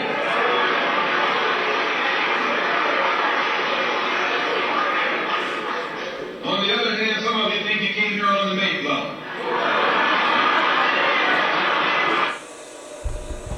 Alright, so the reason I played that is because, as I said, Malcolm, one of the problems with the radical argument is if you listen to it, and I have this quite a lot, is to say, people say, well, that's a bit depressing, so nothing can change, so you're stuck, you're trapped, you can't move anywhere. That's not what's being said. This is actually the most optimistic argument you'll ever find. Because this is an argument that says, acknowledges the trap that we are in society, but says there is a way forward. It says that we've just gone way too far down the wrong direction. If we turn around and come back, we start going in the right direction, and we can create a society which will bring freedom and equality to black people. And not just black people, all people, right? And how do you do that? Well, Malcolm, why I said at the start Malcolm's the most important is because he explains it in this It's about in the West. What do we do in the West? We organize ourselves. That's what he said there. That's not relevant. That's rational. That's any minority group does that if they want to be successful. You organize yourselves, you collectivize yourselves, you spend your money in your community, you provide employment. Why can't we provide jobs for people? Because we ain't got no one to give people jobs. Right. So we collectively do African American. I'm not sure in Britain, but America, African Americans are the 9th largest economy in the entire world. There is no reason why there should be unemployment in African American communities. The reason there is so much unemployment is because there are no collection of the economy. The money goes out, it goes somewhere else. And in Britain it's the same. There's less others, but there's about 2 million of us probably. And that's a lot of people, that's a lot of money, that's a lot of wealth. And if we use that wealth properly, we can create jobs and opportunities for our community. But Malcolm goes further than this, because that, on the national level, isn't going to get you much apart from just a bit better life in this society. Malcolm goes further and says it's about Pan-Africanism. It's about the African diaspora. And this is how I come back to your question, you define black.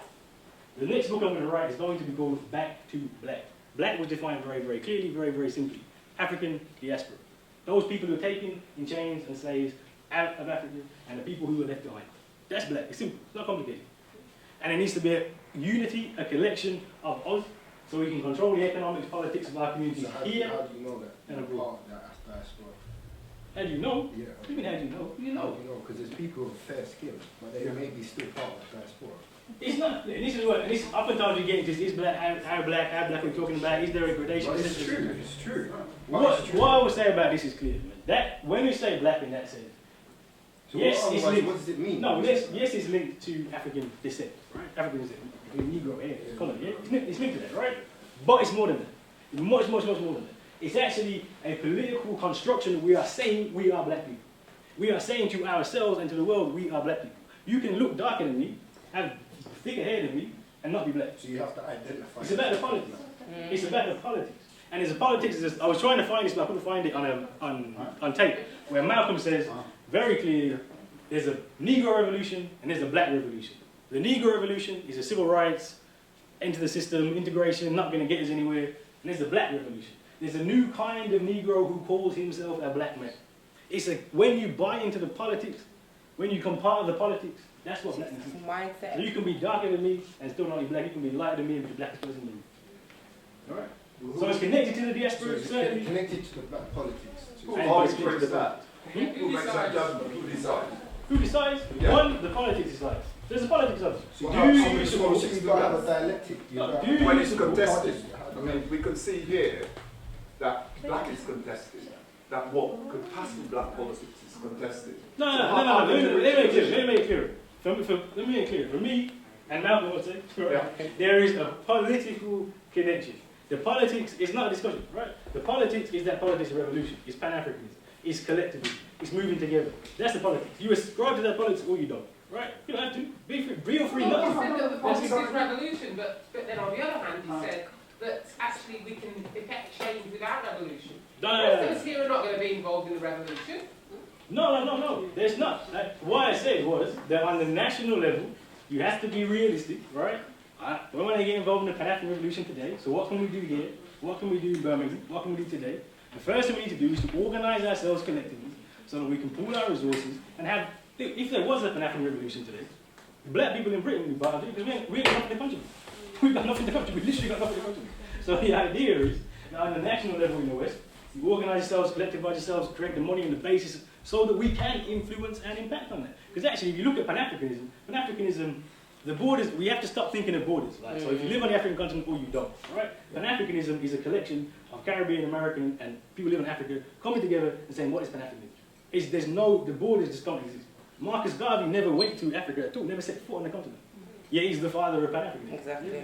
So it's a continuum, and you have to have the people in the West are going to be important to that eventual revolution in Africa. This is what Malcolm's politics is. It's about saying you can have a Pan-African revolution, and the people in Britain, in Caribbean, in America, can play a part in that, and so that is the direction Can I should just be clarify what you just said? So if you agree with black politics, black political movement, that in itself, you're identifying with, doesn't matter what colour you are. That's what I'm trying to say. It doesn't matter what race you are, it doesn't matter. No, blackness is still connected to the ancestry, still connected to the African. That's what I'm trying to say. So Can I just? No, it's confusing. I'm just. The only way you can be part of it, right? Even as long as you're. So you're asking if you're born white, can you be black? If you think black, is that what you're asking? I'm trying to understand what the gap is. The only way you can be part of the movement is if you agree with politics, and that is the defining point. And I'm trying to clarify. Yeah, the defining point is your worldview. You know, the defining point is if you concur with Malcolm's politics, then it's about like you were saying. You can be black enemy. You can be born in Africa, tweet perfectly, and have a white worldview. You understand what I mean? So it's not just necessarily about politics. Basically, it's your worldview, isn't it? You know, look, I've got to say something. Yeah. Getting back, this is supposed to be about Malcolm. It's what Malcolm says, and it seems to me extremely clear what he was saying, especially that last important speech, which is actually trying to be not selfish, trying to actually pour money instead of it putting it out, putting it in. It's probably impossible, but at least he said it. He said it and he was shot for it. That's it. But you see, we're here now talking about Malcolm. Hold on, because of Obama thing. We're here talking about. We'll have to disagree about. But we're here talking about Malcolm, who's been dead a way long time. And the fact is that he has been forgotten, like an awful lot of black people, intellectuals or non-intellectuals, that did something that made the light bulb maybe a better. A lot of people don't realise it was a black man who invented the light bulb. But nobody knows that, I bet. Well, that would It's be the truth. named after Benjamin Banneker. But, well, we could go on forever, but it's today, 2015, and it's actually a full room, and it's what you're going to take from his speech. What can you do as an individual and not to feel that you're not empowered, or not to put negativities or try to psychoanalyze who's black, who's blacker? It's not about that. It's about people getting together. We've got the brilliant thing of the internet. No, but wait, it's not about arguments. It's about actually the impossible task that he set us, the gift that he gave us, was to say there is an answer. The answer is for us to pull together. We pull together. Nobody could pull us apart. If only we could do that. Nobody would pull us apart. That wasn't the point I was making. I wasn't making the point of who's black, who's blacker. That wasn't the point I was trying to make. At the end of the day, you have to make a decision to actually know, okay, if you're going to have black politics, you've put the word black there. So you need to know, okay, what constitutes, who you refer to, what constitutes being black, what does that even mean? Do you know what I mean? Why we've had that imposed on us, so are we going to take that on and then run with it? You see what I'm saying? So that's what I was trying to Philip, so much has been said that I find it very difficult to say anything actually. I just feel a bit mesmerized, and I'm trying to think originally. The first thing I want to say is that we do a great disservice to Malcolm if we feel that what Malcolm would have wanted us to do today, word for word, what he has said. I think you'd have said that you really are doing me a great disservice. What I thought was important about Malcolm, with the circumstances in which he were, he thought very hard about the situation. He was coming up with some solution to solve those kind of problems. In my humble judgment, the situation black people faces in England today and around the world is very different from that which Malcolm was facing. I think Malcolm was facing a very survival kind of situation. I don't think we're surviving in that sense. I think Dr. Andrews is quite right when he says some of these things are getting worse. The first and probably thing I want to say is that we should use Malcolm's thought to think for ourselves. I'll give an example of something I was doing as a student. I remember going around saying I'm a Maoist to my teacher. And he said, well, okay, what happened when Mao dies? And I was a very clever student. I said, oh, there's Mao Zedong's thoughts. And he said something to me which is devastating to this day. And I think that's what Richard said just now when he talked about contested politics. He said, Philip, who's going to interpret the thoughts? And that's the issue. And that is the issue. Who's going to decide what is Pan-Africanism? What is the best way of dealing with the complex society in which we live? What is the best way of dealing with a society in which there's a black president? I don't think the best way is to say is worse than Bush. I don't think that's the best thing to do. Or to say that healthcare isn't a good thing, or to say that, I know he didn't say it's an Uncle Tom, or it's an Uncle Tom. It's really to start thinking through what that means for you. And I want to end here, I don't want to monopolize it, to share an example. In the 19th century, Lincoln called a meeting of all the black people, the leading black leaders in America. in the White House and said, listen fellas, where should we go from here? And he said, well, you know, I don't think you blacks are particularly clever people. You're never going to be able to compete with white society. So I think, I'll tell you what you do. Go and establish an independent state in South America. I'll help you to do it. I'll help you because you'll never be able to compete in this society because you're basically inferior to white people. And all the blacks there, I think Frederick Douglass was president, tell him to piss off. We don't want that. And it seems to me, and I'll end there because you said this about, it seems to me that argument, whenever it has been put to black people that you should separate from the society, they've always said, piss off. And I think at a practical level, actually, I think black people are articulating in this way, saying, we gave these hundreds of years of our labor to this society, we build it and we are going to benefit from it. What we want to do is to contest how the product is distributed. So I think we've got to think, black people, I think it's not surprising that blacks voted for Obama in such large numbers the first time round and the second time around. I think we ought to understand our own people and really understand why black people have never buy into the argument, whether it's Malcolm says or Garvey says or whoever else says it. Black people have never bought into the argument, and we should think about what that means. Sorry, I'll come to you with that response. Firstly, to clarify, I'm pretty sure you never heard me stand here and just play out bits of Malcolm's speeches and say, look, Malcolm said that. I'm pretty sure what you heard was an application of those words to things which happened, right? I would also like to point out that the argument that Philip puts forward, I just don't agree with that, right? So literally, if you want to have that argument, fair enough. But that is the argument. That is the argument that won in 1965, that is the argument that won in 97, and won in 1980, and has got us to the position that we are in now. Now you will find people who say that where we are in now is better. We're progressing to somewhere better.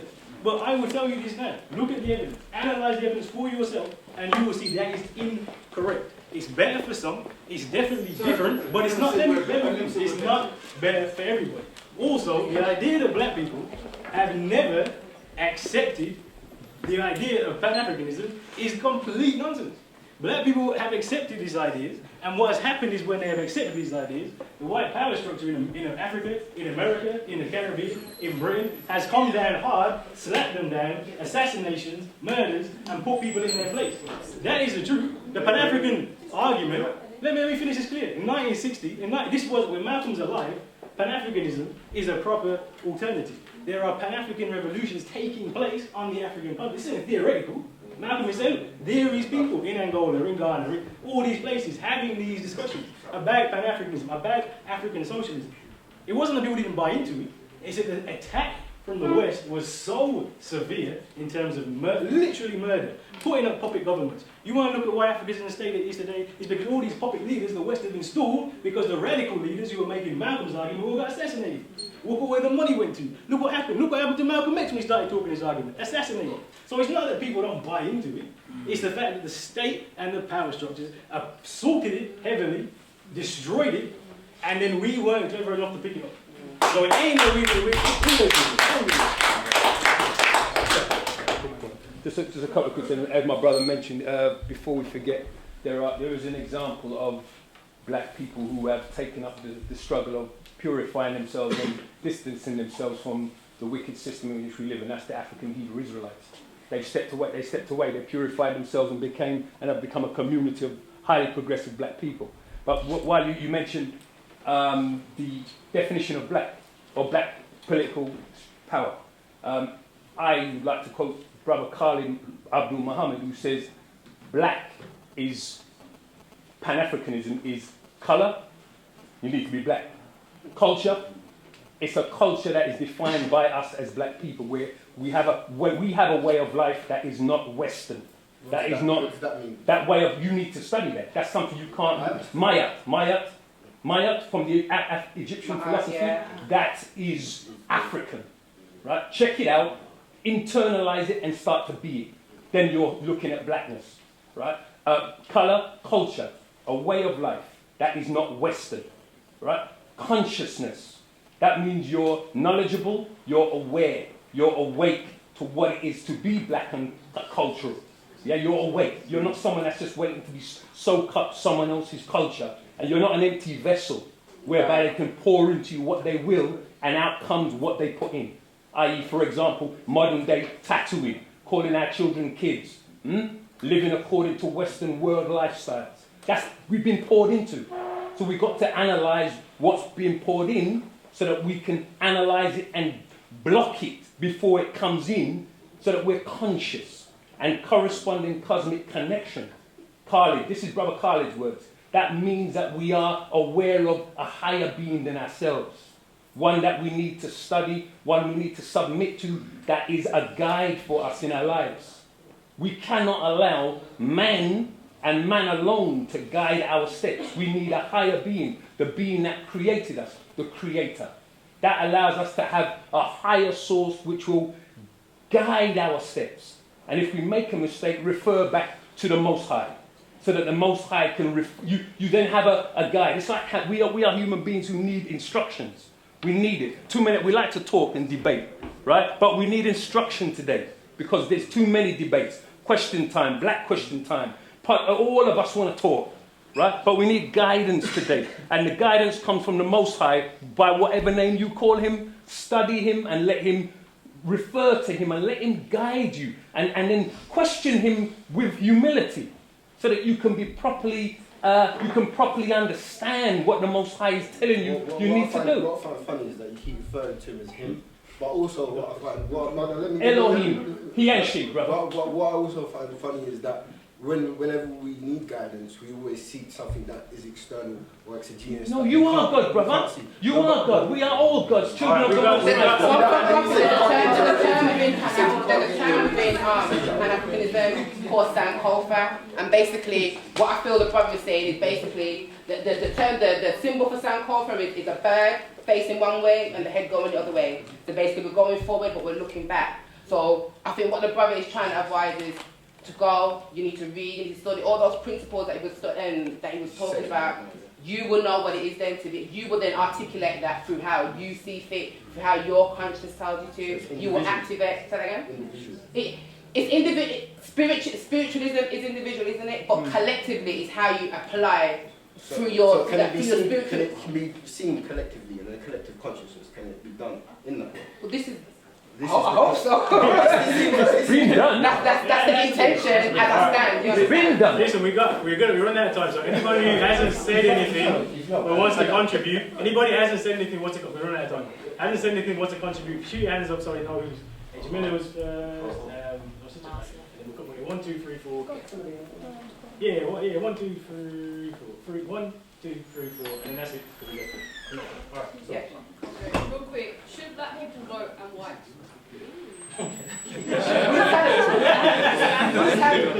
for who? That's the thing. Yeah, vote for who? Conservative, just vote. Labour, Conservative, UKIP. Who represents? Alright, let's talk about politics. Like Malcolm just said, like we're talking about. If you're gonna vote on Labour or whatever, who would you vote? Which political party speaks to black African people? So you can vote for tokenism's sake if you want, because you have that right to, but really, like we've been discussing, if there's no political party or there's no members of any political party that is talking, that's going to be anything to do with us, going to represent us, then personally, I'm not even registered to vote. You know what I mean? There's a political party that's starting in, that's been galvanised in London called INAC, which is the Interim National African People's Party. If I was going to vote, I'd more vote for something like that because they have the issues of African people at hand. You understand what I mean? So, quick question, quick answer. That's good, thank you. But you can spoil your vote. You can go and spoil. Yeah, I know that's something you can vote to say you're not voting. Is there's some kind of there's an option. They need to see you go. They know that you've got the power. So you can spoil it. So I think that has so you can actually go and then declare that you're not voting for anybody. Yes, I think you should register. Registering is a good idea, right? Yeah, register, because if you register, then it's good for you. It's good for you. But this election that's coming up, man. There's going to be a Labour-led coalition, or there's going to be a Conservative-led coalition. That's what it's going to be, right? Conservatives are going to be far worse, not far worse, but enough worse than Labour that I would vote probably for Labour. Just because pragmatically, one thing's worse than the other. That's not the best reason to vote. That's not ideally why you should vote. But that is another conversation. But in terms of what Kush is saying, certainly, we shouldn't be in this position. we should have a political party that represents us. And the fact that we don't have a political party that represents us is madness, right? So what we should be doing between now and the next election is creating a political party that represents us that we feel passionate about. If you're saying that the West is the cause of all the problems, the hatred, the terrorism, etc., what does the West need to do to solve the problem?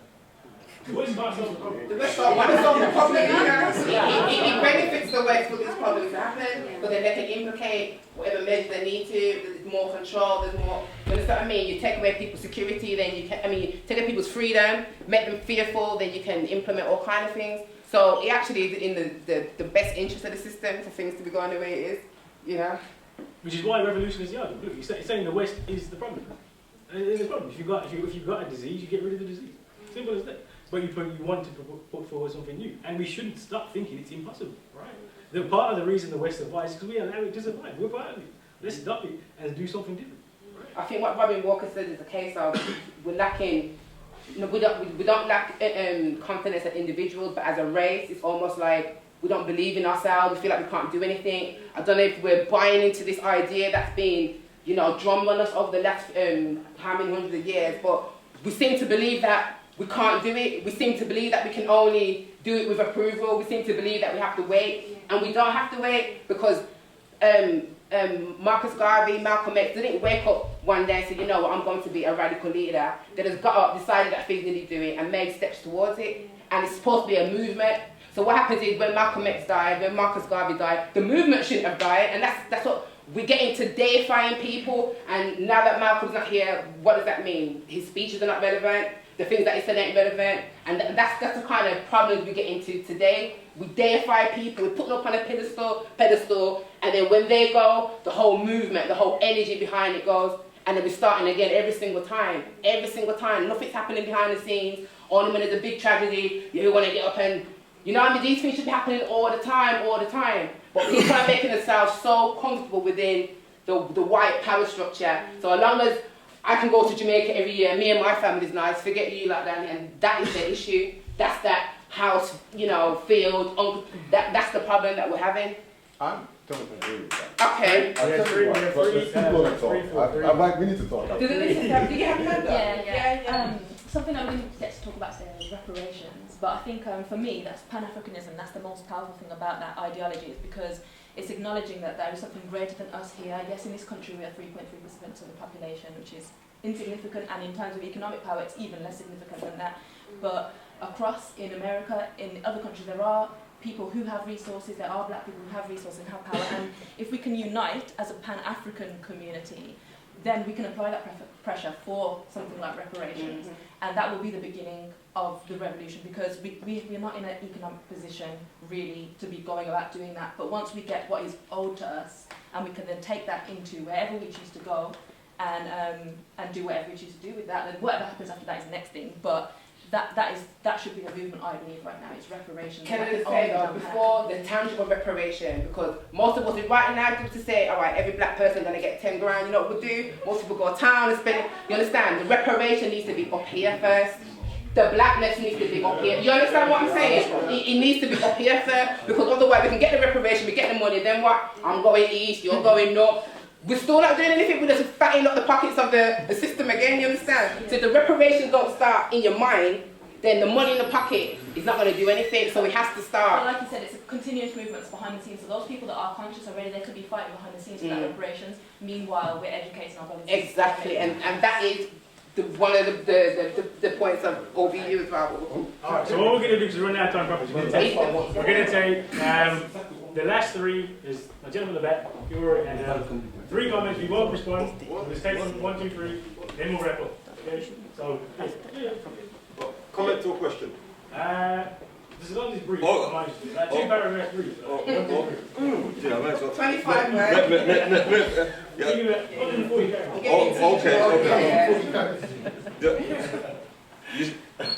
Globally, remember, we labour under what I call slave traders capitalism. Yeah? If you're a capitalist, you're racist, because you need someone to exploit you. There's no other way around it. What would Malcolm say? Malcolm lived in a slightly different time, but even then he touched on what we're going through now. So what he would say today is, look, your problem isn't, you know, David Cameron. It isn't just on this local context, it's globally. Every black state, most states in the world, labor under slave trade is capitalism, neoliberal policies. That is why they send in the bombers when they can't get you. And let me just drop a piece of knowledge before it goes much quickly. Now that I've got the opportunity, I've got you here. There is no such thing as Ebola. It's called the Marburg disease. It was invented in Germany in 1967. And then by 1976, it appeared beside a river in the Democratic Republic of the Congo.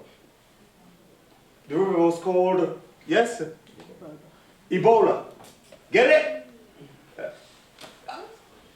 Last year, because they were running the story round the clock, on the hour, the major financial houses and banks and the GlaxoSmithKline, they were pouring billions supposedly into finding a cure. And the shares went through the roof.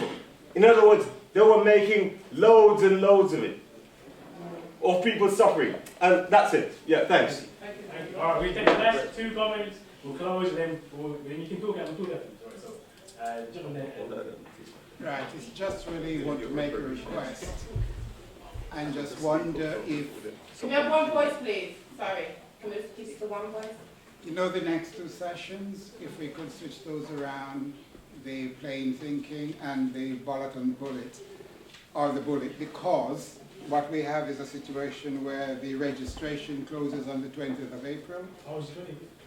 So you want to address that before? Yeah, exactly. Okay. You know, so we can actually enter into a debate, because it seems to me it would be extremely relevant, and the timing would be much better if it was on the 12th rather than 24th. Yeah, this is a point of changing that. Yeah, that, okay. All right, okay, comment and then Okay, I was going to say, assume you bring along a black political power or black power formation. At the end of the day, we're still going to serve the same capitalism that we were victims of. So, how is that an answer? Because at the end of the day, capitalism will still have victims. There's always victims in capitalism. When you look at it, the people that came up with the ideology of capitalism, they didn't look at us as human. They looked at us simply as capital. Something they could use to get richer. And is that your approach? It's unfair. No, I'm just saying, it's supposed to be a rhetorical question. It's not even supposed to be a question that's really supposed to be answered. Because that's not a natural approach. That's not an African-centered approach. Okay, what is? We're going to come to the end. We got an announcement, and then we'll wrap up with that. There's an announcement. Okay, quick announcement for the Birmingham Police Monitoring Project launch that is happening on the 27th of February, 6 to 8:30 in Allen Rock. Details are on the flyer. Say again, what was it? The Birmingham Police Monitoring Project, which has been born out of the police brutality and... Okay. Can everybody, there's some flyers for Yes, Alright, so thank you everybody for coming. I'm going to let Push answer that question about Pan-Africanism and also why you should join the organisation of Black Unity. Well, let me do organisation. Alright, simply put, look, what we're saying with Pan-Africanism is always said, you create a new system. Actually, if you look at politics, this is really brief, Africa has the resources to be relatively independent from the West. One of the ways the West survives is by stealing those resources, and that is why iPhone is so cheap, that is why veneer is so cheap. If Africa unites, collects its resources, can be relatively independent, we can create a new system that isn't capitalism, that goes beyond capitalism, and that is the only way you get freedom from that. I'm not going to take anything. Don't agree with that. We've got resources in But I'll tell you what. We've got all the resources in the world in Africa. Yeah, but we haven't got the context. I'm going to end this. Okay, come don't get to it. We made a mistake. No, alright. Come talk afterwards, because we run out of time. Talk about it indefinitely. And Kush again the same way she's doing LBU. Alright? As the host, can we find there's openness and that Thank you. But join if you could just, for 2 seconds, just listen. Okay, yeah, I'd just like to reiterate the fact that OBU is based upon the politics of Malcolm X's organisation. Can you have one voice, please? Please. Okay. Yeah, like I was saying, OBU is based directly on the politics and the ethos of Malcolm X's Organisation of African American Unity.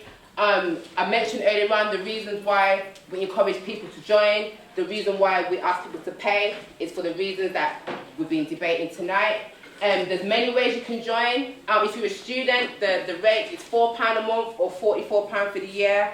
If you're working, it's £5 a month or £55 for the year. There's several ways to pay. You can pay online, you can pay by cash.